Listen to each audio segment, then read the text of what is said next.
ఈరోజు ఈ దేశానికి అత్యంతమైనటువంటిది ఏదైతే మనవాద ఫాసిజాన్ని తీసుకొచ్చి ఈ దేశాన్ని ఒక భయానకమైనటువంటి పరిస్థితులకు నెట్టివేస్తున్నటువంటి పార్టీ బీజేపీ. ఆ బీజేపీ ఎన్నికల ద్వారా గద్దెనెక్కింది. మరి ఓటు అనేటువంటి దాని ద్వారా మాత్రమే దాన్ని మనం ఓడించగలం, గద్దె దించగలం. మరి అది గద్దె దిగాలంటే ప్రజల్ని చైతన్యవంతం చేయాలి. చైతన్యమైనటువంటి ఆ ప్రజలు ఎవరికి ఓటేయాలి, ఎవరికి ఓటేస్తే బీజేపీ గద్దె దిగుతుంది అనేటువంటి విషయం కాడికి వచ్చినప్పుడు మళ్ళీ ఒక గందరగోళం ప్రజల ముందు నెలకొని ఉన్నటువంటి పరిస్థితి స్పష్టంగా కనపడతా ఉంది. ఈరోజు దేశంలో ఇండియా కూటమి ఏర్పడింది. ఆ ఇండియా కూటమి వివిధ రాష్ట్రాల్లో వివిధ రకాలుగా పనిచేస్తూ ఉంది. దాదాపుగా ఎంసీపీగా మేము కూడా ఇండియా కూటమి ఏర్పాటును స్వాగతించాం. కానీ దానికి తగినంత పద్ధతుల్లో ఈ మతోన్మాద ఫాసిస్టు బీజేపీని గద్దె దింపడానికి కావలసినటువంటి కార్యాచరణ ఏర్పాట్లు లేనటువంటి పరిస్థితులు తెలంగాణ రాష్ట్రంలో స్పష్టంగా కనపడతా ఉంది. మరి ఈ పరిస్థితుల్లో మనం ప్రజల్ని చైతన్యవంతం చేసి ఎవరిని గద్దెనెక్కించాలి అనేటువంటి విషయం కాడికి వచ్చినప్పుడు కామెడి వీరయ్య గారు చెప్పారు, ఈరోజు బీఆర్ఎస్ గద్దె దిగిన తర్వాత కాంగ్రెస్ పార్టీ అధికారంలోకి వచ్చింది. కాంగ్రెస్ పార్టీ కూడా అనుసరిస్తున్నటువంటి విధానాల ద్వారా ఏర్పడినటువంటి అసంతృప్తి, ప్రజల్లో వచ్చేటువంటి వ్యతిరేకత మరి ఎవరికి సొమ్మవుతుంది అంటే ప్రత్యామ్నాయంగా ఇవాళ బీఆర్ఎస్ బలహీనపడతా ఉన్నది. కేంద్రంలో బీజేపీ ఉంది.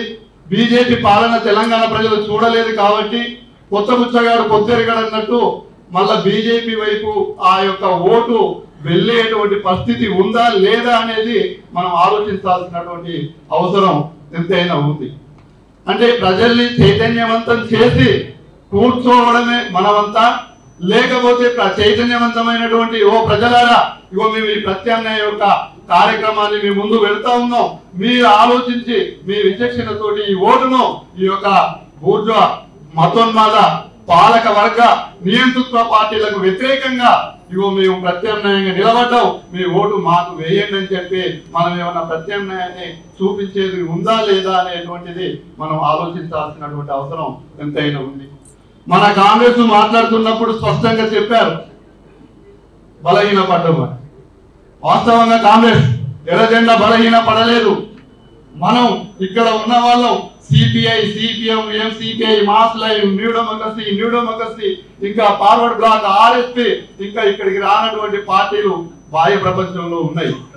ప్రజలు వాళ్ళ వెనకాల ఉన్నారు, మనం బ్రహ్మాండంగా ఉన్నాం. కానీ అందరినీ కూర్చుండబెట్టి ఎర్రజెండా కింద మనమంతా ఏకమైనట్లయితే అసలు ఈ పాలక వర్గాన్ని గడగడలాడించేటువంటి శక్తి మనకు తప్ప మరొకరికి లేదు అనేటువంటి విషయం మనందరికీ తెలిసి కూడా సిద్ధాంత రాదంతాలతో సరైనటువంటి రాజకీయ నిర్ణయాలను తీసుకొని ప్రజల్లో ఏజెండా పెట్టి ఆ ఏజెండా ద్వారా ప్రజా ప్రత్యామ్నాయాన్ని నిర్ణయించడంలో మనం వైఫల్యం చెందుతున్నటువంటి కారణంగా ఈ రోజు బీజేపీ బలపడతా ఉంది. బీజేపీ బలపడతా ఉంది అనేది ఇవ్వాలి కాదు. వాజ్పేయి 5 ఏళ్ళు చేశాడు, ఆ తర్వాత కాంగ్రెస్ చేసింది, మళ్ళీ ఈ రోజు 10 సంవత్సరాలు బీజేపీ చేస్తా ఉన్నది, రేపు చేస్తుంది అనేటువంటి విషయం కూడా మనకు తెలుస్తా ఉన్నది. కానీ మనమేం చేస్తున్నాం, మనం ఎందుకు దానికి విరుగుడుగా మన వేదికల మీద మనం ఆలోచించడం లేదు అనేటువంటి విషయాన్ని ఇక్కడ గమనించాల్సినటువంటి అవసరం ఉంది. ఇప్పటికైనా తెలంగాణ రాష్ట్రంలో 17 నియోజకవర్గాల్లో మనం అన్ని స్థానాలలో పోటీ పెట్టకపోయినా కొన్ని స్థానాలను ఎంపిక చేసి ప్రత్యామ్నాయంగా అభ్యర్థులను పెట్టి ఈ యొక్క బీజేపీ పాలకవర్గ పార్టీలు నూతన ఆర్థిక విధానాలకు వ్యతిరేకంగా అవలంబించినటువంటి కారణంగా ఇవాళ ప్రజల యొక్క 81 కోట్ల మంది ప్రజలకు నేను 5 ఏళ్ళు ఇంకా ఉచిత బియ్యం ఇస్తానని చెప్పి దాన్ని మనం పదే చెప్పుకుంటా ఉన్నాం. కానీ దానికి వైఫల్యం మనది లేదా?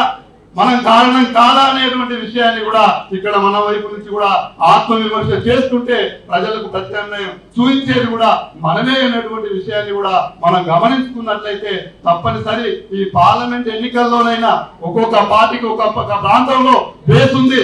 ఆ బేస్ను ఆధారంగా చేసుకొని సమిష్టిగా నిలబడడానికి ఏమైనా సిద్ధాంతాలు అడ్డొస్తూ ఉన్నాయంటే మరి బీజేపీ మనల్ని విడదీసి వాళ్ళు ఫలితాలు సాధిస్తారు. ఆ సిద్ధాంతాలను ఈ యొక్క మతోన్మాద నియంతృత్వ పార్టీతో దేశంలో బలపడుతున్నటువంటి సందర్భంలో అన్ని పక్కకు పెట్టి మొన్న మన కాంగ్రెస్ పార్టీకి ఓట్లు ఇప్పించినటువంటి పరిస్థితి ఉంది. ఇవాళ గద్దెనెక్కినటువంటి కాంగ్రెస్ పార్టీని 10 రోజులు కాలేదు కడియం శ్రీహరి ఏమని చెప్పాడు, నీ ప్రభుత్వం గద్దె దిగుతుంది, నిన్ను గద్దె కూస్తావు, మేమే ముఖ్యమంత్రి అవుతాం అని చెప్పాడు. ఇవాళ కడియం శ్రీహరి ఎక్కడున్నాడు? మళ్ళీ అదే కాంగ్రెస్ పక్కన చేరుతా ఉన్నాడు.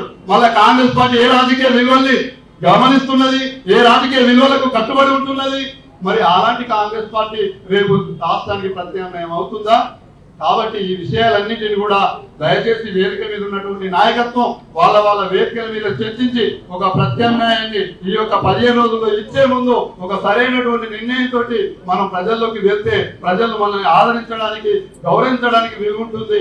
మనం ప్రజలకు సరైనటువంటి జవాబు చెప్పుకోవడానికి కూడా వీలుంటుందని చెప్పి ఈ అవకాశం ఇచ్చినటువంటి అధ్యక్షుల వారికి మీ అందరికీ కూడా మరొకసారి జై భీమ్ రాస్తాను.